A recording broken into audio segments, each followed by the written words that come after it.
எந்தெந்த தருணங்களில் கவிஞர் இல்லாத அந்த வெறுமையை நீங்கள் உணர்றீங்க? பல தருணங்கள். ஒரு இடத்துல போகிறபோது நம்ம கையை பிடிச்சிட்டு நீங்கள் அவர் மகளா அப்படின்னு சொல்லிட்டு என் கையை வந்து அப்படியே வணக்கம் பண்ணுவாங்க. அன்றைக்கி ஒரு 83 வயசுக்காரர் பேசும்போது அவர்கிட்ட நான் நமஸ்காரம் பண்ணிக்கிறேங்க ஐயா, நான் அவர்கிட்டையும் அவர் மனைவிக்கிட்டையும் போனேன். அவர் அம்மாம்மா நாங்கள் உனக்கு நமஸ்காரம் பண்ணணுங்கிறார். அப்போ தான் சரி, இதை விட பெருசாக ஒன்றும் இல்லை. வாழ்ந்துட்டுருக்காரு, இன்னும் எல்லாரோட இதயங்களையும் வாழ்ந்துட்டுருக்காங்க அப்பா. அவர் இறந்துட்டான்ற செய்தி உங்களை அடைஞ்ச போது எப்படி இருந்தது உங்களுக்கு? பயங்கர ஷாக்குங்க. ராத்திரி வந்து அப்பா வந்து அப்போ தான் பார்த்துட்டு போனோம். வசந்தன் தான் ஃபோன்லாம் அட்டன் பண்ணிட்டு வசந்தன் சொல்கிறது பேசுவாங்க. அப்போ நைட்டு வந்து அம்மா கூப்பிடுவாங்க அப்படின்ச்சு. ஸோ அப்பா வந்து எங்களோட கற்பனைலாம் ஒரு வீல் சேரில் வச்சு அம்மா வந்து அப்பாவை தள்ளிட்டு வருவாங்க அப்படிங்கிற மாதிரி, அப்படியாவது அப்பா வந்துடுவாங்கன்னு தான் நினச்சோம்.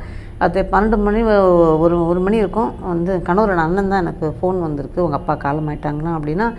அப்படியே உட்கார்ந்தவ தான். எனக்கு பேச தெரியல, அழ தெரியல, என்ன சொல்கிறதுன்னு தெரியல. என்ன மாதிரி ஒரு சூழலில் இருக்க வீடு எப்படி இருக்குன்னு. அப்புறம் அம்மாவை பார்த்த போது தான் அப்படியே பிரேக் ஆனோம் எல்லாரும்.